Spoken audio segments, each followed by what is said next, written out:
panibagong linggo, panibagong allowance na naman. Thanks, G. Ano kayo masarap kainin? Uwi na kayo, ang aga naman. Oo nga, tara mall, coffee tayo. Anything else, ma'am? None. Name for the cup, ma'am? Yes, please. Huh?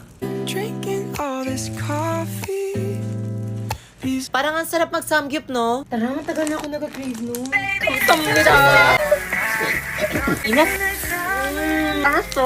Cheers sa lahat kasi deserve natin to after exam.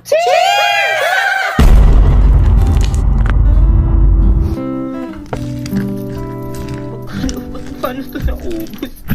Abot ba ito ang Sabi ko magtitipid na ako eh. Hindi siya abot. Mag-aamagan pa ko, bigay pa masakit. kasha pa dalawa. Sana all. Lord, huwag na yun. Tara, kain. Tara, pero tipid-tipid lang muna tayo, ha? Street foods? Kaso nagka-crave ako ng burger, eh. Actually, ako din kanina pa. Kayo, G lang ako sa lahat. Tara, ako na bahala, may alam ako masarap. Hindi may suggestion ako, promise masarap. Mas masarap sa akin. Hindi sa akin, mas masarap. Jollibee ang burger? Uy, Hello, kaya tayo. Sarap, BTS para sa lahat. Deserve natin to.